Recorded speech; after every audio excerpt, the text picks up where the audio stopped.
Also ich bin Tatjana Kaiser. Ich habe studiert Mathematik, Informatik und Alltagskultur und Gesundheit. Damals noch eben nicht auf Bachelor und Master, sondern eben auf Staatsexamen. Und bin dann nach meinem Referendariat ins Ausland. Ich bin an die Goethe-Schule in Buenos Aires als Ortslehrkraft. Also man hat prinzipiell die Möglichkeiten, das zu machen, eben als Ortslehrkraft, als Bundesprogrammlehrkraft oder als Auslands-ADLK heißt das, genau. Also die 3 Möglichkeiten gibt es und ich bin als Ortslehrkraft ins Ausland, das stand schon vor mir, es stand schon im Referendariat fest, dass ich danach nicht in den Schuldienst möchte hier in Deutschland, sondern ich möchte ins Ausland. Und so sind wir dann eben an die Goethe-Schule gekommen in Buenos Aires. Und Buenos Aires ist ganz toll, weil es hat auch viele deutsche Schulen. Also ich hatte im Endeffekt überall eine Stelle bekommen, alle wollten mich haben. Genau, man ist da heiß begehrt als deutsche Lehrerin im Ausland. Dort habe ich dann angefangen an der Primaria. Die Primaria ist ein bisschen anders als für uns. Sie geht von der Klasse 1 bis Klasse 6. Und eigentlich bin ich Realschullehrerin, aber das war dann egal. Ich habe dann auch Erstklässler unterrichtet und genau, und dann war ich eben Klassenlehrerin, Mathematiklehrerin, Deutsch natürlich, da war ich dann ganz neu und es hat mir wahnsinnig viel Spaß gemacht.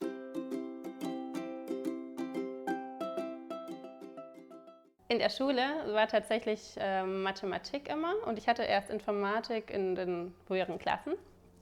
Dann waren es die beiden.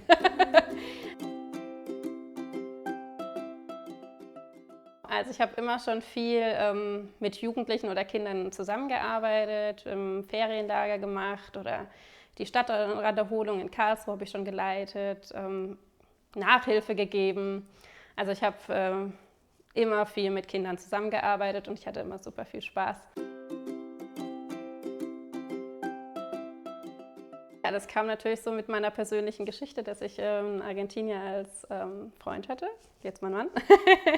Genau, und dass ich dann, oder er war eben auch dann fertig mit dem Studium, hat dann schon ein bisschen gearbeitet und ich dann fertig mit dem Referendariat und dann haben wir gesagt, okay, jetzt ist eine super Zeit, jetzt können wir es machen, jetzt gehen wir ins Ausland, wir gehen nach Argentinien und für mich einfach auch super wichtig, das Land kennenzulernen und nicht nur dort Urlaub zu machen, sondern zu wissen, wie leben die Leute, wie arbeiten dort die Leute. Und jetzt habe ich immer noch ganz viele Freunde dort und der Bezug zu Argentinien ist groß. Und das ist, war mir generell auch nicht so klar, dass wenn man sich für Lehramt entscheidet, für das Studium, dass man danach die ganze Welt offen hat eigentlich, weil man sich da, wo deutsche Schulen sich im Ausland befinden, überall bewerben kann. Und es ist wirklich eine ganz tolle Erfahrung gewesen. Und ja, ich denke, er hat mich auch weitergebracht. So, ja, auf jeden Fall.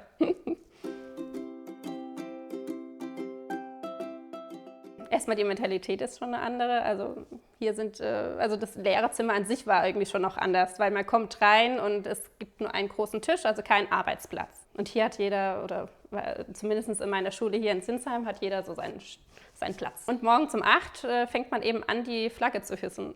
Das ist halt vielleicht nochmal anders als jetzt ja hier, das würden wir jetzt nicht machen. Morgens um 8 die deutsche Flagge hissen und dann noch ein Lied dazu singen. Aber das ist so die Begrüßung. Jeden Morgen kommen die ganzen Kinder und stellen sich eben auf zu ihrer Klasse. Die Lehrerin stellt sich dazu.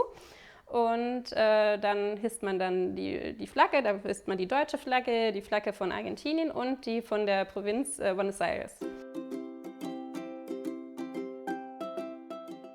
Die Schüler geben dir ganz viel, die sind dort von der Mentalität halt noch mal ein bisschen anders da. Also da kann ich vielleicht noch eine witzige Geschichte vielleicht erzählen. Also um 14 Uhr, nee, um 16 Uhr werden die Kinder ja abgeholt von den Eltern wieder. Und naja, dann kam eben so ein Mädchen zu mir her und schaut mich hoch. Ich stand mit ihr draußen mit meiner Klasse und sie schaut hoch und will mich verabschieden. Und ich so, okay, ja, tschüss. Und sie wollte mir dann einen Kuss geben. Dann habe ich das erst verstanden. Und sie stand immer so da und ich, ja, ciao, ciao. Und dann habe ich mich ja, gebückt und sie hat mir einen Kuss gegeben und das war dann die Verabschiedung. Dann habe ich gedacht, okay, jetzt habe ich es verstanden. Ihr gebt mir alle einen Kuss, wenn ihr geht. Hier hat man ja einen Bildungsplan.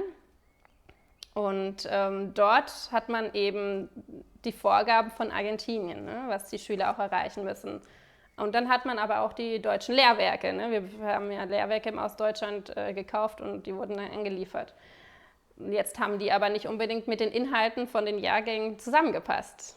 Und das war schon dann so ein bisschen die Herausforderung. So, also zum Beispiel Mathematik Klasse 1 konzentriert man sich ja eher hier um den Zahlenraum 20 und dort um den Zahlenraum 100. Also da gibt es dann auch Unterschiede oder wann wir angefangen haben mit dem Addieren oder dem Subtrahieren. Ne? Und dann mussten wir irgendwie schauen, dass es irgendwie passt. Und so konnten wir nicht nur die Lehrwerke Mathematik nicht nur verwenden, sondern mussten ja da irgendwie Alternativen finden und auch viel diskutieren. Also ich war dann auch die Mathefachschaftsvorsitzende und musste dann halt schauen, wie wir die Inhalte irgendwie verteilen und wie wir das mit den Lehrwerken machen. Habe dann ganz viele Arbeitshefte selbst entwickelt und dann auch Fortbildung gegeben. Ja, also ich habe mich da ein bisschen um die Mathematik gekümmert und um das Kollegium.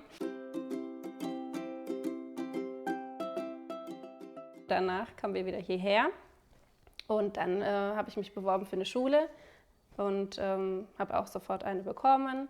Da hatte ich auch wieder so Extrapunkte bekommen, weil das war über so ein Zusatzqualifikationsverfahren. Da ich im Ausland war, konnte ich mir das wieder toll anrechnen lassen und genau, wurde dann auch schnell verbeamtet, weil ich mir die Zeit in Argentinien anrechnen lassen konnte. Also irgendwie hat alles super geklappt, weil viele damals haben gesagt, oh, ich würde mich jetzt verbeamten lassen, du weißt nicht, wie das dann funktioniert. Und ich so, nein, mein Ziel ist jetzt nicht diese Verbeamtung, sondern mein Ziel ist es, ins Ausland zu gehen. Und das habe ich dann eben auch so gemacht. Und finde, manchmal kann man auch so Schlenker machen.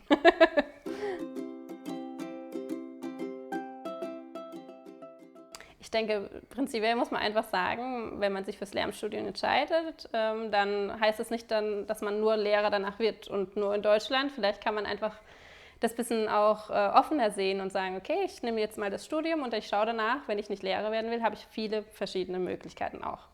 Und das war mir aber auch selbst als Studentin eben nicht so bewusst. Ich hatte auch gedacht, okay, danach Deutschland und so, aber nee, man hat einfach auch andere Möglichkeiten und musste einfach offen sein und flexibel sein, wenn man dazu Lust hat.